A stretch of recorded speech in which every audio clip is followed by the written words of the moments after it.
আবাস যোজনার প্রসঙ্গ যখনই আবাসের টাকা পাওয়ার কথা যাদের, আবাসের তালিকা যাদের, সেখানে সবার আগে জড়িয়ে যাচ্ছে তৃণমূল কংগ্রেসের নাম, জড়াচ্ছে তৃণমূলের দুর্নীতির নাম। 2018 সালে বর্তমান ব্লক তৃণমূলের সভাপতির নাম আবাসের তালিকায় উঠেছিল। 5 বছর পেরিয়ে যাওয়ার পর বিষয়টা জানাজানি হয়েছে। এবার নাম বাতিলের জন্য ব্লক প্রশাসনের দ্বারস্থ হয়েছেন সভাপতি। তৃণমূল ব্লক সভাপতির আবাসের তালিকায় নাম ওঠায় শোরগোল শাসক দলের অন্দরে। নতুন আবাসের তালিকায় মাটির ভাঙা ঘরে বসবাসকারী বা ত্রিপলের ছাউনিতে কোনো রকমের দিন গুজরান করা মানুষের নাম নেই, কিন্তু দেখুন তৃণমূলের ব্লক সভাপতির নাম রয়েছে। যদিও ব্লক সভাপতি বলছেন যখন নাম উঠেছিল তখন তিনি সভাপতি ছিলেন না, এখন নাম কাটিয়ে দেবেন। বাংলাদেশের ক্যামেরায় তৃণমূল ব্লক সভাপতির গ্রামে একাধিক আবাসে বঞ্চিতরা তাদের বাড়ি দেখিয়েছেন। অভিযোগ করলেন তালিকায় তাদের নাম নেই। কেউ ত্রিপলের নিচে, কেউ বা মাটির ঘরে, স্যাঁতস্যাঁতে ঘরে বসবাস করছেন। খসে পড়ছে দেওয়াল, যে কোনো মুহূর্তে বড় দুর্ঘটনা ঘটতে পারে। অথচ তৃণমূলের ব্লক সভাপতি পাকা বাড়ি থাকা সত্ত্বেও পুরনো মাটির বাড়ি দেখিয়ে লিস্টে নাম তুলেছেন। শাসক দলের একটা সূত্র বলছে 2014-15 অর্থবর্ষে বর্তমান তৃণমূল ব্লক সভাপতি সঞ্জিত পাখিরার মা ইন্দিরা আবাসন প্রকল্পে পাকা বাড়ি পান। 2018-তে সঞ্জিত পাখিরা গোঘাট 1 নম্বর পঞ্চায়েত সমিতির বন ও ভূমি কর্মাধ্যক্ষ ছিলেন। বর্তমানে গোঘাট 1 নম্বর পঞ্চায়েত সমিতির খাদ্য কর্মাধ্যক্ষ এবং 1 নম্বর ব্লক তৃণমূল কংগ্রেসের সভাপতি। সঞ্জিতের নিজের বুথে পঞ্চায়েত ভোট ও লোকসভা ভোটে গোঘাট গ্রাম পঞ্চায়েতের বামুনিয়া সংসদে তৃণমূলের পরাজয় হয়েছে। এই প্রসঙ্গে বিজেপির মণ্ডল সভাপতি দোলন দাস বলছেন, কাটমানি যে দিতে পারবে তারই নাম থাকবে। প্রকৃত বাড়ি যার দরকার তার তো নাম দেবে না তৃণমূল কংগ্রেস। এটাই দুর্নীতি রাজ, এটাই তৃণমূল রাজ, অভিযোগ করছে বিজেপি। তবে নিঃসন্দেহে এই যে আবাসের তালিকায় নাম থাকছে তৃণমূলের হেভি ওয়েট, একেবারে বিত্তবান নেতা থেকে শুরু করে শাসক বা বলা যেতে পারে শাসক দলের অনেকাংশের, সেই জায়গা থেকে কোথাও একটা বিক্ষোভ বাড়ছে সাধারণ মানুষের মনে। কাগজটা দিয়ে গেল, বললো যে টেনশন নেই, ডিসেম্বরে। হ্যাঁ, ডিসেম্বর। এবার আমরা তো মুখ্য মানুষ, জানি না সেরকম যে কি হবে না হবে। এবার আমাকে যা বোঝাচ্ছে আমি তাই বুঝেছি। কি করব, বর্ষাকালে এরকম থাকে ঘরগুলো, কি করবো বলুন। জানিয়েছি, সবাইকে বলেছি, জানিয়েছি, কিন্তু কিছু করার নাই। দেবো, আসবে, সবাই পেলে তোমরাও পাবে। এখানে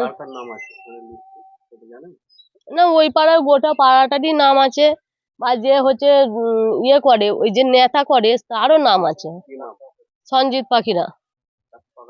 হ্যাঁ, তার পাকার বাড়ি রয়েছে, বা তার সামনে মাটির বাড়িটা সে ছবি তুলে দিচ্ছে দিয়ে। আর আমি কিছু জানি না, আমি যাও তো। কিন্তু কি করবো বলুন, যার পয়সা আছে তার জোর বেশি, আমার তো কিছু করার নেই। তা জানি না, কিন্তু আমি একবার বিডিও অফিস গিয়েছিলাম, তখন হচ্ছে মনোরঞ্জন পাল ছিল। তখন আমি গিয়ে খুবই বলে এসেছিলাম যে আমি ঘরের জন্য আমি খুবই ঘুরেছি, বা সে ইয়ে গেছি, ওই কি বলে ধর্মতলা, সবই গেছি। কিন্তু আমার বেলাতে তখন বোঝাচ্ছে যে হ্যাঁ আসবে, বা তোমরা যেমন তিরপল চেয়েছিলাম, বলেছিল যে তিরপল দিলে ঘর দেওয়া যাবে না, বলেছিল শিনুল রায় আর হচ্ছে সঞ্জিত পাখিরা বলেছিল যে তিরপল দিলে তাহলে কিন্তু আর ঘর দেওয়া যাবে না। তো সেই কারণে হচ্ছে আমি আর কিছু বলিনি। এবছরও হচ্ছে জল জায়গায় জায়গায় পড়ছিল, বা ওরকম করেই কাটিয়েছি। কি করবো, গরিব মানুষ, কিছু করার নাই। ময়না পাখিরা নাম বেরিয়েছে না, কেন? দিবেই করেছিল, এই 4 বছর এখন পর্যন্ত আসেন। 2018 সাল যখন সার্ভে হয় তখন আমি ব্লকের সভাপতি ছিলাম না। গ্রামের মানুষজনও জানে, আজও জানে, সেই সময়কালে পঞ্চায়েত থেকে বা প্রশাসনিকভাবে যে সার্ভে হয়েছিল, ওনারা বুঝেছিলেন যে একজন সাধারণ মানুষ, গরিব মানুষ, মাটির বাড়ি, তার বাড়ি পাওয়ার উপযোগী, সেই হিসাবে ওনারা তুলে নিয়ে গিয়েছিলেন। এরপর আমি সংগঠন করতে করতে আজ ব্লকের সভাপতি। নিশ্চিতভাবে আমি মনে করি, তাই আমি বাতিল করেছি। যেদিন সার্ভে এসেছেন সঙ্গে সঙ্গে আমি বাতিল করেছি। দেখুন, প্রশাসনের একটা তো প্রসেস আছে। যখন প্রসেস শুরু হয়েছে আমি সঙ্গে সঙ্গে জানিয়েছি, লিখিতভাবে জানিয়েছি, এবং আমি বাতিল করেছি। কি বলেছি, যে আমার থেকে অনেক গরিব মানুষ রয়েছে, নিশ্চিতভাবে আমি প্রাপ্যদার হতে পারি, কিন্তু অনেক গরিব মানুষ আছে যাদের মাথার উপর আচ্ছাদন নেই, যাদেরকে বাংলার মুখ্যমন্ত্রী, মানবিক মুখ্যমন্ত্রী কষ্ট করে কেন্দ্রের সরকার আজকে টাকা বন্ধ করে দিয়েছে, সেই জায়গাতে মমতা ব্যানার্জি টাকা দিচ্ছেন বাংলার কোষাগার থেকে। সেই জায়গায় যাতে সাধারণ মানুষ, যাদেরকে আমরা ব্লকের সভাপতি হিসেবে বৃষ্টি পড়লে আমরা ছুটে যাই যাদেরকে একটা তিরপল দিতে, সেই মানুষগুলো আগে পাক, আমি সব থেকে উপকৃত হব এবং খুশি হব। দেখুন, এই বাড়ি যে পেয়েছে, মাও খুব বাবা মা আমাদের তো গার্জেন ছিলেন বহুদিন আগে, তখন খুব অল্প টাকা ইন্দিরা আবাস যোজনা, বহু অল্প টাকা, হয়তো ওই 17,000 না 45,000 এরকম টাকা বহুদিন আগে মা পেয়েছিল। সেইটুকু বাড়ি, ছোট্ট বাড়িতে আজকে আমি আশ্চর্য, আমার নিজস্ব কোনো বাড়ি নেই, আপনারা দেখতে পারেন। এবং এই যে মাটির বাড়ি, এই কয়েকদিন এসে মায়ের একটা কামরাতে আমি রয়েছি।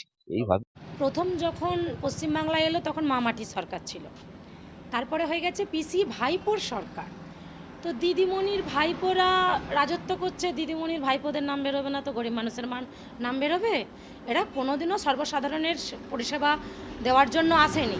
যদি আসতো, ওনারা আজকে বলছেন 2018 সালে তালিকার নাম বেরিয়েছে। 2018 সালে তখন কি পশ্চিমবাংলার সব মানুষের বাড়িগুলো কি বড়লোক ছিল না? তাদের মাথাতে সব ছাদ ছিল, আজকে সব ছাদগুলো সব এই ঝড়েতে ভেঙে চলে গেছে, এরকম কিছু ছিল কি? পুরোটাই নাটক। তৃণমূল মানেই সেই নাটকীয় দল, একটাই দল তৃণমূলের নাটকীয় দল, যারা পাওয়ার যোগ্য। হ্যাঁ, এখন সার্ভে হলেই বা সার্ভে হলেও আপনি দেখবেন তৃণমূলেরা মুখে এক কথা বলে, কাজে অন্য কথা বলে। যে নেতার পকেটে আপনি বান্ডিল বান্ডিল টাকা গুঁজে দিতে পারবেন, আপনার মাথার তলায় যদি 10 তলার ছাদও থাকে, আপনি কিন্তু আবাস যোজনায় তালিকায় আপনার নামটি দেখতে পাবেন। আর যে টাকা দিতে পারবে না, যে কাটমানি খাওয়াতে পারবে না, সে যত দুর্দস্তই হোক না কেন, তার যন্ত্রণাটা কোনোদিনও বুঝবে না। যদি বুঝতো, আজও তাহলে গ্রামে গ্রামে আপনারা যান, গিয়ে দেখুন কত মানুষ আছে, কত বৃদ্ধ মানুষ আছে, তারা এখনও বৃদ্ধা ভাতা পান না। কত মানুষের মাথাতে এই ঝড়েতে, প্রাকৃতিক দুর্যোগে কার বাড়ির দেওয়াল ভেঙে গেছে, তাদের একটা তিরপল পর্যন্ত দেওয়ার ওনাদের ক্ষমতা নেই, আর ওনারা বাড়ি দেবে। পুরোটাই তৃণমূল মানে নাটক, তামাশা, অভিনয়, আর কিচ্ছু না। ব্লক সভাপতিকে নাম নেওয়ার পরে দেখবেন রাজ্য সভাপতি যে তৃণমূল রয়েছে তার নামও বেরোতে পারে, কারণ ওনারা বলছেন ওনারা কাজ করছেন, ওনাদের কাজের নমুনাটাই এইটা। তো যত বলবো এই দলটা সম্বন্ধে, নিজেদেরকে হাসির পাত্র বলে মনে হবে। এরা মুখে এক কথা বলে, ফিল্ডে গিয়ে দেখবেন অন্য কাজ করছেন। পুরোটাই ঢপবাজের সরকার। আর এই সরকারটার মানে পশ্চিমবাংলা থেকে যত তাড়াতাড়ি বিতাড়িত হবে, পশ্চিমবাংলার মানুষের জন্য মঙ্গল হবে। আমার নাম দোলন দাস, গোঘাট বিধানসভায় বিজেপির মণ্ডল 1-এর মণ্ডল সভাপতি। আরামবাগ মতিলাল টেলিশপ ও স্যামসাং সার্ভিস সেন্টার, অনলাইন বা যে কোনো দোকানের থেকে সস্তা। আপনাদের সকলের প্রিয় মতিলাল মোবাইল, তাই আজই আসুন।